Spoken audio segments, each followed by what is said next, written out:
Hello guys, welcome back to my A1GS YouTube channel. आज का जो टॉपिक है दोस्त, बहुत ही धमाकेदार और न्यूज से रिलेटेड टॉपिक है। ये टॉपिक है सेशन 2021 से 23 के वैसे स्टूडेंट के लिए जो बिहार डीएलएड का फॉर्म का रजिस्ट्रेशन भरने के लिए तैयार है। ठीक, तो आज मैं बताऊंगा कि बिहार डीएलएड का रजिस्ट्रेशन का फॉर्म का डेट अनाउंस हो चुका है, कब से कब तक फॉर्म भरना है और कैसे फॉर्म भरा जाएगा, ये सारा कुछ A to Z हम आपको बता रहे हैं। आप हमारे साथ वीडियो में शुरू से अंत तक बने रहेंगे। ठीक, और ये है आपको फॉर्म, किस तरह से ये फॉर्म भरा जाएगा मेरे दोस्त। इस पूरा फॉर्म को मैं वीडियो फॉर्म फिल करते हुए बताऊंगा अभी। ठीक, तो नजरें जमा के रखिएगा, कहीं जाएंगे नहीं, नहीं तो फिर आपको बाद में तकलीफ और परेशानी होगी। ठीक है, तो देखिए आज का जो टॉपिक है वो टॉपिक है मेरे दोस्त, Bihar DElEd registration form session 2021-23 2021-23 के लिए जो भी भाई बहन हमारे डीएलएड करने के लिए एडमिशन लिए थे, चाहे वो जहां भी बिहार के किसी भी कॉलेज में, ट्रेनिंग कॉलेज में, तो उसके लिए रजिस्ट्रेशन का डेट अनाउंस हो चुका है। अब कब है इसका रजिस्ट्रेशन का डेट? तो रजिस्ट्रेशन का जो डेट है मेरे दोस्त वो 28 मार्च 2022 से ओपन है। अब इसका जो लास्ट डेट है वो 8 अप्रैल 2022। ठीक, अब इसका फॉर्म का फी कितना लगेगा? तो फॉर्म का जो फीस है मेरे दोस्त वो 400 है। अब ये फॉर्म कहां भरा जाएगा? तो ये फॉर्म जो है आपको Bihar school examination board Patna के वेबसाइट पर डाला गया है। वहां से फॉर्म को आप डाउनलोड कर लेंगे, या फिर जिस कॉलेज से आप ट्रेनिंग ले रहे हैं डाइट का या डीएलएड का, वहां के आप जो कॉलेज जाते हैं वहां के जो आपके प्रिंसिपल है या जो आपके क्लास टीचर है, उनके थ्रू भी आपको कॉलेज से ये फॉर्म अवेलेबल हो जाएंगे। तो ये फॉर्म आपको प्रिंट आउट निकाल के ऑफलाइन भरना है, ऑफलाइन भर के अपने कॉलेज में जमा देंगे आप। ठीक है, तो इनके लिए दिशा निर्देश अभी जस्ट वीडियो में लगा रहा हूं, इसके साथ मैं अटैच कर रहा हूं कि वो कैसे भरें, क्या भरें, क्या क्या इसमें लगेगा। तो देखिएगा उसको ध्यान पूर्वक आप सब। इस परीक्षा यानी कि कोर्स के बारे में तो फेस टू फेस के बारे में ही अपडेट किया गया है जो 2021 से 23 सेशन के है। तो चलिए एक एक करके समझते हैं कि आपको लिखना क्या है, क्या क्या करना है। सबसे पहले आपको एक कलर फोटो यानी कि फोटोग्राफ के रूप में होना चाहिए, और वो फोटोग्राफ यहाँ पर साइज दिया गया है, जिस साइज के मुताबिक ही आप फोटो अपना खिंचवाएंगे। दूसरी बात, यहाँ पर पूरी खबर को आप पढ़ेंगे तो इसमें दिया गया है कि please fill up the form in English block letter, यानी कि आप अपना फॉर्म जो है इंग्लिश ब्लॉक लेटर में ही लिखेंगे। Etch word must be separated by a single black box, यानी कि दिया गया है कि यानी कि सारे वर्ड जो है आप एक सिंगल ब्लैक बॉक्स के अंदर ही एक एक वर्ड को आप रखिए, सेपरेट कीजिए, यानी कि एक बॉक्स में दो वर्ड नहीं लिख सकते हैं। तो ये बात पूरा कंप्लीटली आपको समझ में आ गया होगा। अब हम लोग देखते हैं कि यहाँ पर बताया क्या जा रहा है। सबसे पहले आपको कॉलेज कोड लिखना है। कॉलेज कोड आपको कॉलेज से ही मिला होगा, वहाँ से लेंगे तब इसमें लिखेंगे। इसके बाद में कॉलेज नेम लिखना है, जिस कॉलेज से आप डिप्लोमा कर रहे हैं यानी कि डीएलएड कर रहे हैं उस कॉलेज का नाम लिखना होता है। फिर आपको स्टूडेंट नेम लिखना होता है, और आपको बताते चले कि सभी जो है आपको ब्लॉक लेटर में लिखने हैं। ब्लॉक लेटर का मतलब होता है कैपिटल लेटर में, यानी कि यहाँ पर जो भी लिखा गया है ये बिहार स्कूल एग्जामिनेशन, ये सारे ब्लॉक लेटर में है। अब आपको बात समझ में आ गया होगा, यानी कि इस तरह लिखते हैं तो ये स्मॉल लेटर होता है, और इस तरीके से हम लिखेंगे तो इसको कैपिटल लेटर कहते हैं, और इसी को कहते हैं ब्लॉक लेटर। तो इसमें आप लिखेंगे, ये बात आपको पूरे पूरे समझ में आ गए होंगे। अब आपको बताते हैं कि आगे क्या क्या लिखने हैं। इसमें ये लिखना है कि स्टूडेंट्स नेम इन हिंदी, तो हिंदी में लिखेंगे तो हिंदी में तो ब्लॉक लेटर होता नहीं है, हिंदी में बस साफ साफ अपना नाम को लिखने की कोशिश करेंगे। फिर मदर नेम लिखेंगे यहाँ पर, वो भी ब्लॉक लेटर में लिखेंगे, और उसके बाद मदर नेम जो है आप हिंदी में लिखेंगे तो यहाँ पर लिखना है। फादर नेम लिखेंगे, वो भी ब्लॉक लेटर में यहाँ पर लिखेंगे, और इसके बाद में जो है यहाँ लिखेंगे आप फादर नेम हिंदी में। अब रहा सवाल, एक बात और बता देते हैं, जैसे कि यहाँ पर नाम लिखना शुरू करते हैं, जैसे हम लिखते हैं किसी का नाम, जैसे लिखते हैं आजम, तो आजम लिखते हैं तो पहला जो यहाँ पर बॉक्स दिया गया वहाँ पर ए लिखते हैं, दूसरा बॉक्स दिया गया वहाँ जे लिखते हैं, तीसरा बॉक्स दिया गया वहाँ ए लिखते हैं, और चौथा बॉक्स दिया गया वहाँ आजम लिखते हैं। तो 1 2 3 4 आप बॉक्स फुल कर दिए। अब आजम के बाद आप कुछ भी इसमें जोड़ना चाहते हैं, जैसे आजम खान, तो खान अगर जोड़ेंगे तो इसमें एक बॉक्स को छोड़ देते हैं, इस बात का ध्यान रखिएगा।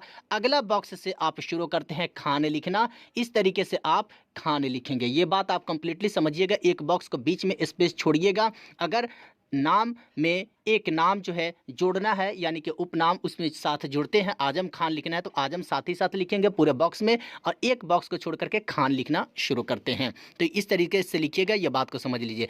अगले बात जो ये लिखना है कि डेट ऑफ बर्थ लिखना है, इसमें आपको दिया गया है डेट ऑफ बर्थ लिखने के लिए, तो डेट ऑफ बर्थ आप लिख दीजिएगा, यहाँ पर दिया गया है इस तरीके से। पहले आप जो है लिखेंगे डेट, फिर उसके बाद में लिखेंगे आप मंथ, और उसके बाद लिखेंगे साल, जैसे कि यहाँ पर बताया गया और समझाया गया कि कैसे आपको लिखना है। और लिखना क्या है, यहाँ पर दिया गया है कि क्लास 10th में जो आपका डेट ऑफ बर्थ है उसी डेट ऑफ बर्थ को यहाँ पर लिखना है। आगे जो इन्फॉर्मेशन इसमें देना है वो दिया यहाँ पर है, जो आपको हम बता देते हैं। देना ये यहाँ पर ये है कि क्लास 12 आप पासिंग बोर्ड जो नेम है उसका नाम लिखना है। आप यहाँ पर हिंदी में लिखिए चाहे इंग्लिश में लिखिए, कोई इसमें बड़ी इसमें जो है निर्देश नहीं दिया गया है। तो पासिंग बोर्ड नेम लिखना है कि बिहार बोर्ड से हैं, कौन से बोर्ड से हैं, सीबीएसई बोर्ड से है तो इसका नाम लिखना है। इस तरीके से क्लास 12 बोर्ड से रोल कोड लिखना है कि रोल कोड आपका क्या रहा है, और इस तरीके से रोल नंबर उसमें क्या रहा है। फिर कह रहा है कि पासिंग ईयर आपका क्या रहा है, तो उसको ज़रूर लिखिएगा। मार्क ऑब्टेंड यहाँ पर दिया गया है कि इसको जो है आपको बताना है मार्क ऑब्टेंड कितना रहा है, और इस तरीके से उसका परसेंट कितना रहा है 12 में जब पास कर किए थे तब के बारे में विवरण देना है। कोई भी प्रकार का आपको दिक्कत होगा तो कमेंट कीजिएगा, मैं उस पर भी वीडियो बना करके आपको समझाएंगे। आगे जो इसमें करना ये है, ये एक ही फॉर्म है, बस आधे आधे करके आपको समझाने की कोशिश कर रहे हैं। इसमें आगे जो आपको काम करना है वो यहाँ पर दिया गया है, चलिए यहाँ समझाते हैं हम आपको। यहाँ पर दिया गया है कि जेंडर के रूप में बताना है कि मेल है या फीमेल है या अदर है। तो हम जानते हैं कि आप लोग ये मेल या फीमेल होंगे, तो जहाँ पर होंगे वहाँ आप टिक कर देंगे, सिर्फ टिक करना है। फिर कास्ट कैटेगरी दिया गया है कि जनरल है, बीसी है, ईबीसी है, एससी है, एसटी है, तो इस तरीके से आप अपना टिक कर देंगे जो भी कास्ट से जुड़े होंगे। फिर यहाँ पर दिया गया है डिफिशियंसी एबल, यानी कि किसी तरीके का आपका कोई अंग के भंग कहा जाता है, यानी कि आपको किसी तरह कोई परेशानी हो तो उसमें है कि नहीं है। अगर है तो आप लगा दीजिए यस, अगर नहीं है तो इसमें लगाइए नो। ठीक है, फिर उसके बाद में यहाँ पर जो इसके बारे में बताइएगा, ठीक है, अगर बताना चाहते हैं तो। फिर यहाँ पर देख दिया है कि नेशनलिटी है, कि नेशनलिटी लगाएगा इंडियन है या अदर है। अगर इंडियन है तो ठीक है, अदर है तो फिर यहाँ पर आपको लिखना पड़ेगा। इसके बाद में यहाँ पर दिया गया कि रिलीजन लिखना है, कि रिलीजन में आप हिंदू है, इस्लाम है या सिख है या कोई है। अगर अदर है तो अदर में इसमें ऐड करते हैं और लिखते हैं। फिर आगे जो यहाँ पर दिया गया कि एरिया लिखना है, एरिया में आप रूरल है या अर्बन है। अगर आप देहाती हैं तो फिर रूरल में लगाइए, अगर आप शहरी है तो फिर अर्बन में लगाइए। यहाँ पर दिया गया है फिर मोबाइल नंबर, ये मस्टली है, यहाँ पर दिया गया कंपलसरी। कंपलसरी का मतलब एकदम ज़रूरी है।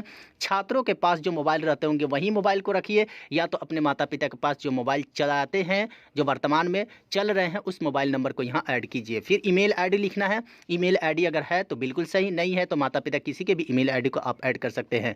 आधार नंबर, आप जो छात्र हैं छात्र का आधार नंबर ही होना चाहिए, जो आधार कार्ड में नंबर है उस नंबर को यहाँ ऐड कर देना है। फिर एड्रेस आपके लिखना है, आपका एड्रेस क्या है तो उस एड्रेस को यहाँ पर डाल देंगे, और पिन कोड डालेंगे, जो आपका डाक के पिन कोड आते हैं उसको पिन कोड डालना है। फिर यहाँ पर लिखना है कि आपको मैरिटल स्टेटस, यानी कि आप मैरिड है या अनमैरिड है, तो इसको भी डालना है, यहाँ पर दिखाना है। फिर डिटेल ऑफ सब्जेक्ट, तो सब्जेक्ट के ऊपर ज़रा सा इसमें फोकस करना है कि आपका कौन सा सब्जेक्ट है, उस सब्जेक्ट के लिए आपको टिक करना है। साइंस है, मैथमेटिक्स है, सोशल साइंस है, इंग्लिश है, संस्कृत है, मैथिली है, क्या है, कौन कौन से इसमें सब्जेक्ट है, तो उस सब्जेक्ट के ऊपर आप टिक कर देंगे। फिर मीडियम जो दिया गया है, आपका मीडियम क्या है, यानी कि हिंदी है या इंग्लिश है, किस मीडियम से आप एग्ज़ाम देना चाहते हैं या आप पास करके आए हैं, तो हिंदी होगा तो हिंदी, इंग्लिश होगा तो इंग्लिश।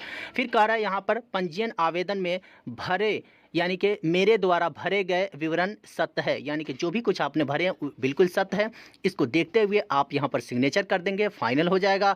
फिर उसके बाद में यहाँ पर दिया गया कि हिंदी में सिग्नेचर यहाँ करेंगे और इंग्लिश में सिग्नेचर आप यहाँ करेंगे, तो ये बात आपका फाइनल हो जाता है। फिर नीचे दिया गया है कि प्रमाणित किया जाता है कि ऊपर दिए गए विवरण सत्य है, तो फिर आपका सिग्नेचर जो है यहाँ पर आता है प्रिंसिपल के, यानी कि जो कॉलेज के प्रिंसिपल है उसके। जब ये फाइनल हो जाएगा, प्रिंसिपल अगर फाइनल कर देते हैं तो इसी फॉर्म के आधार पर आप ऑनलाइन जा करके फॉर्म भरेंगे और ऑनलाइन फॉर्म में किसी प्रकार की त्रुटि ना हो, इसीलिए।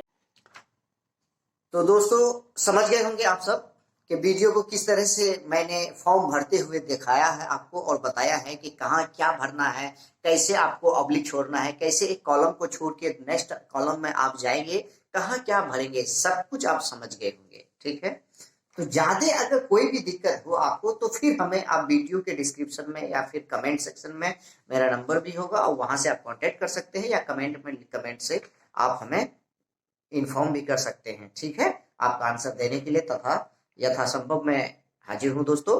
तो आज का वीडियो यहीं तक, और नए भाई बहन को मैं सूचना देना चाहूंगा कि जो भी अब तक हमारे वीडियो को अगर सब्सक्राइब नहीं किए हैं तो बड़ा मेहरबानी एक बार चैनल को सब्सक्राइब कर लीजिए, ताकि जब जब मैं वीडियो अपलोड करूं आपके पास ऑन स्पॉट नोटिस आ जाए और आप उसका आनंद ले सके। तब तक के लिए धन्यवाद।